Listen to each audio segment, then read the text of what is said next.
If you give us 1 second, we're going to ask some of the ULI members to pick up some mics so you can ask some questions.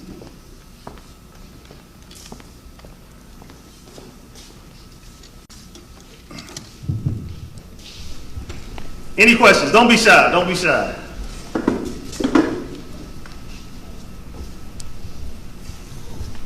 Yes, sir. Once your report is completed, will y'all be finished with us, or will y'all be there to support us in any other way? Oh, no. ULI does not leave their sponsors behind. No, we will provide support going forward. Any other questions? In the back.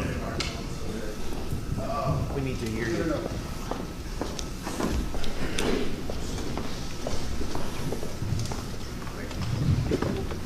So you talked about rejuvenation of Front Street, the businesses here, but you have to have a core income first. This area's basic core income is the oil field, but it needs to diversify and change something. I know in my business I've changed 25% oil field, what I am. But until you have a core money coming in for these people to spend at the local businesses, we don't have a change yet. I'm hoping in your report that you're going to have different industries to go after. Is that safe to say you're going to come up with something like that? Yes. So first of all, I'm going to ask some of my panel members, because we did touch on all of those, but I'm going to ask them to be more specific and address your specific question. Well, it's a foot, don't stop, right? Sorry for that. Well, I think I touched on it a little bit in that you don't necessarily want to completely close yourself off to the wider world in terms of the industries that may be attracted here, but you need more people doing that. You need more of yourselves taking on the role of being your best advocates, literally in this country and everywhere. But I still think, and I think our panel still feels very strongly, that we saw a lot of the entrepreneurial spirit, as was mentioned, along the waterfronts, and people starting to think about where do they ship to go through next. How do you keep the skills you have? How do you keep the infrastructure that's here and just grow it and develop it in different ways? And that's our advice to you. It can be done. It's happening elsewhere. People are adjusting. You need to work with your education providers to retrain people and that type of thing. It will take time. One of the things that we can't do is sit here and say, just go after this industry and they just don't know about you and they'll come in a couple of months. It's going to take a long time to work through these challenges. But if you all come together as communities, we think you can do it. John, talk about the guides and also the industrial folks that are doing some of those unique things that have pivoted. Actually, I might want to defer to Cliff, who's, I think, got a better perspective on the large industry. But the ecotourism and the guides. Oh, sure. I'm sorry. Camping. I'm sure. Yeah, tourism in adventure capacities is a really growing thing, especially with outdoor, energetic people who are willing to travel distances to have new experiences. You have a totally genuine and unique experience here that they're not finding other places. And it just needs to be packaged, and I think it has international support, and all across North America, people would be interested in coming. I believe it's that good,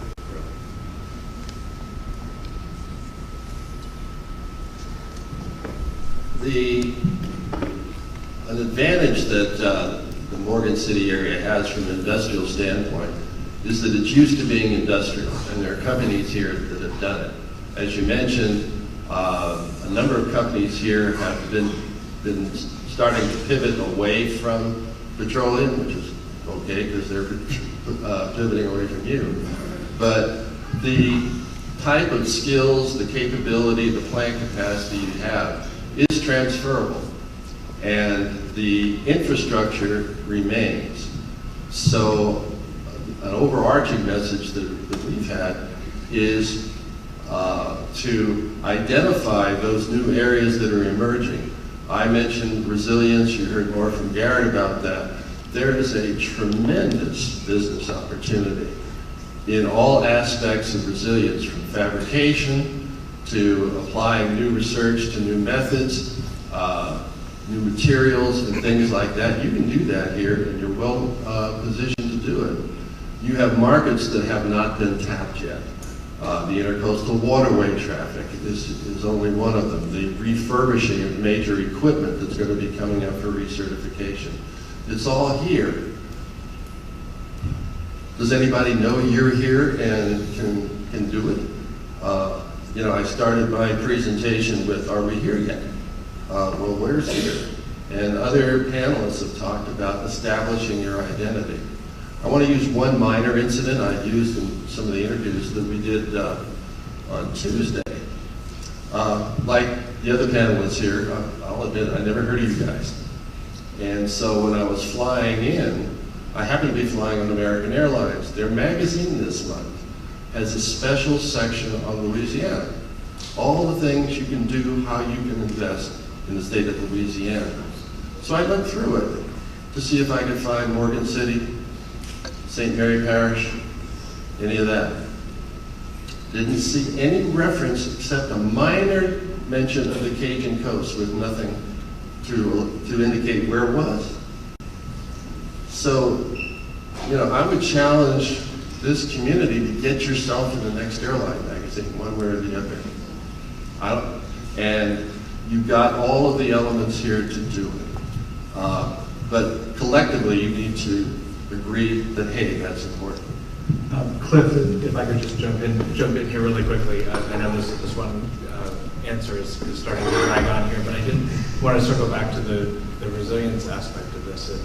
And the question is a good one. The statement is a good statement. It really gets to economic resilience. And part of what we are suggesting here, I think across a few different sets of recommendations, is a diversification in the economy and finding new industries that haven't necessarily been here, but that are perfectly complementary either because of your setting or because of the history of innovation. We heard amazing stories about the remote operated vehicles and other field tested innovations that came directly from here. It is all still here. That innovation is still here.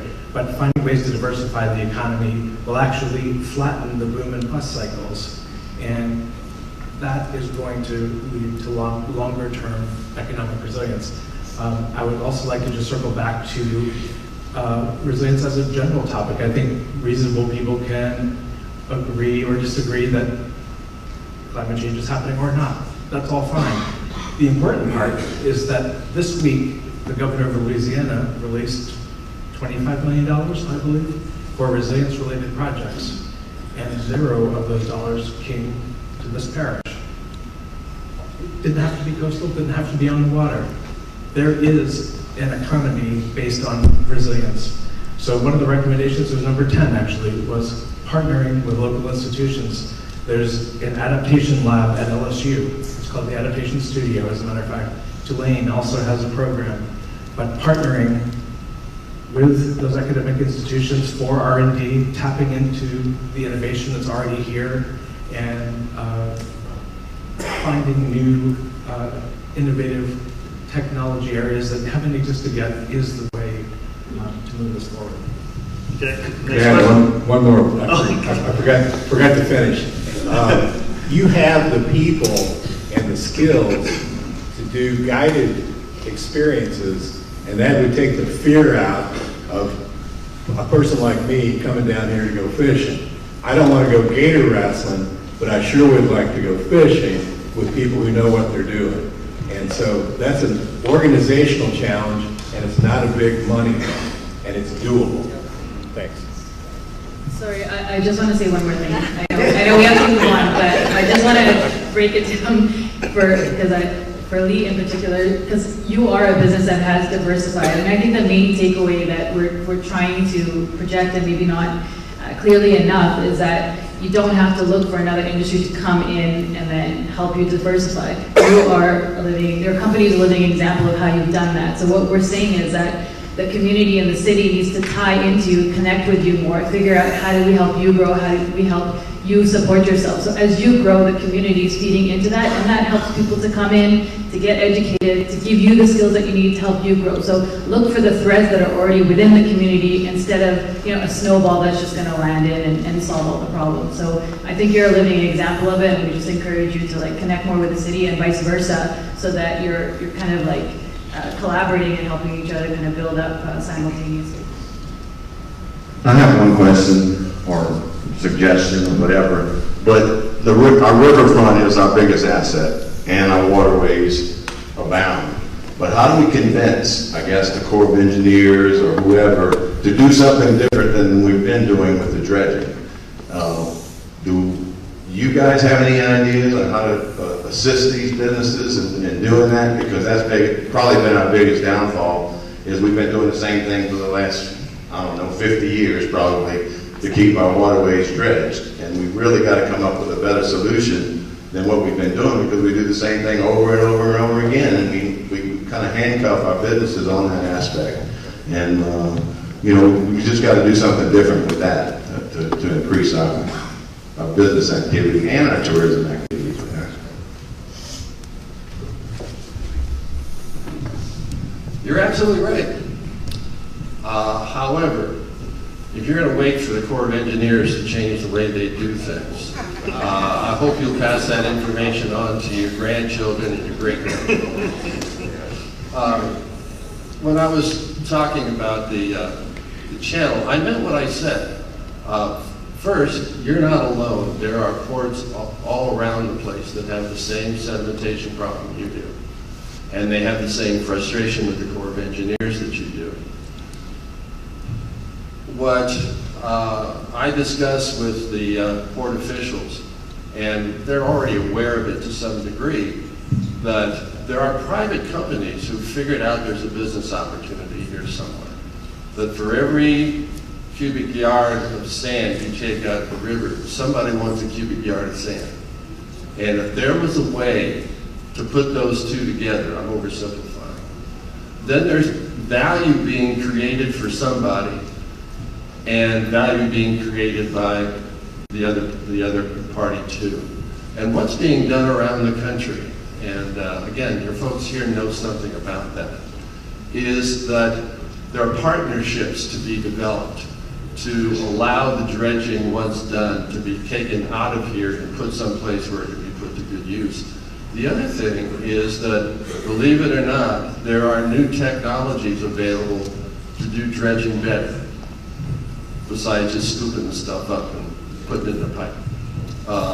So I am very optimistic that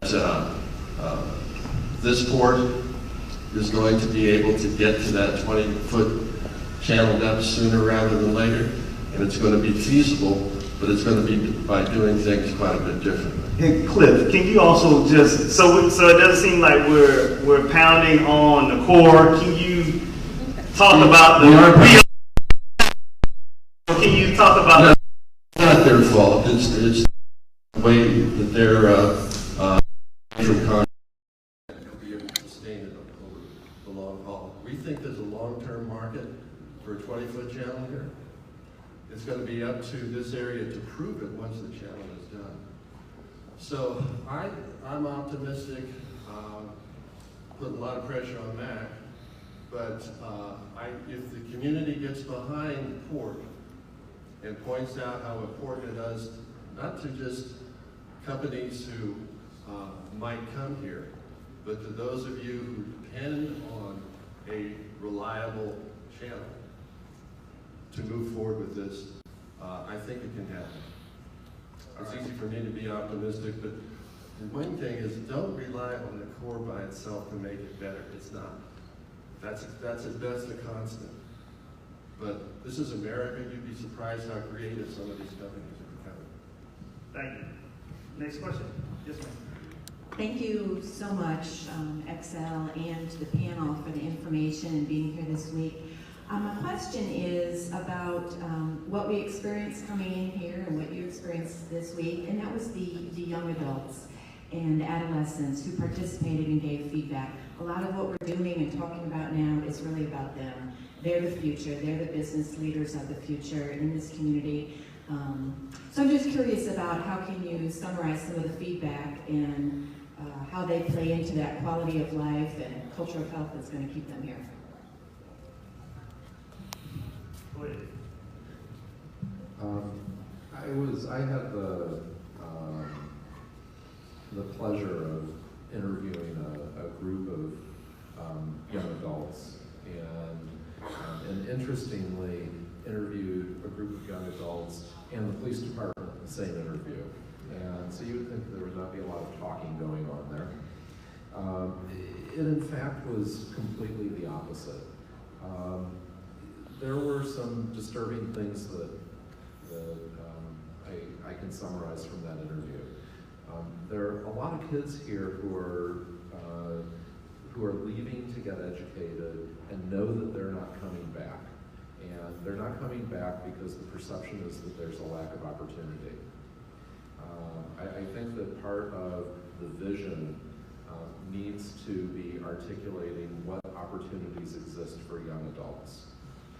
Another thing that came out, and this is a difficult one to swallow, is that there's some very serious drug issues in this community. And the kids are well aware of it because they see it going on in school. And they see it going on, in their community. And the thing that was really amazing, and the thing that brought those two disparate groups together onto exactly the same plane, were the kids and the police seeing exactly the same problem. And interestingly, there were other groups that we interviewed that said, oh, no, there's no problem at all.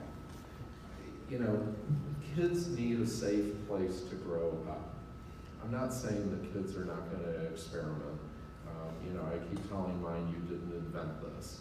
But the point is that there's a problem that for whatever reason, people are turning away from, that people need to turn to and figure out a way to address. We had one young woman who was talking about people running through her backyard with the police chasing them, and that she doesn't feel safe going out at night. Safety is an important issue. Finally, education. You have 43 taxing entities in this parish. It's number 2 only, I believe, to New Orleans. And there's an opportunity to create efficiencies by combining agencies. And that creates issues. People saying, well, why should I be putting in money here that's going there? But when you get efficiencies, you're going to end up having a system that's going to serve all kids better. And so looking at ways that we can do things that are going to end up helping younger kids and make the place work better, work more efficiently on all levels, and particularly on the level of schools, is something that we'll end up addressing in our report. I'd also like to add, again, from the resilience perspective, that this is a social and economic resilience issue. Number 3 principle was promoting equity, and that also includes children. It's called transgenerational equity, and what that means is that kids at the room who are going to be inheriting at some point in the near future the decisions being made around them now should have some say in it. The upside, of course, is that you're also going to have some feedback about what's cool and what might be interesting enough to keep them here, keep them around. It's a pulse back to current trending, but it also allows them to buy in very early on and not be the 2 children in the puddle on my slide on 7, where we could assume that their great-grandparents made a decision, their grandparents chose no change, and now their parents are taking them to see something amazing happening. So keep in mind that equity and stakeholder engagement, as we talk about it, also applies to these children. Yeah. Last question. I think for a long time here in this area that we've always looked for the big magic wand for IBM or somebody to come here and set up and bring in all kinds of benefits to us. If I'm reading you guys correctly, you are advocating smaller businesses and looking after what we have here in the community already and make that our focus and not spend all our energy looking for that big magic wand. And one of my favorite sayings is, how do you eat that elephant in the room? One bite at a time. You stole mine. I was going to use that, Alabama. Thank you. We would like, as you can see, we could talk for days on this. I think you can see from some of our answers that we've done some real deep digging. We have endeavored to really provide some solutions. It may have not come off as well in this presentation because it was so many issues that we needed to tackle. How much information we absorbed, how much thinking and discussing and conversating we did. But I believe you'll be well satisfied once the final report is out. You'll be able to have this PowerPoint presentation in your hand, and you can really start to dig into the high level stuff immediately. And then once the final report is done, you'll have the full thing. Thank you again.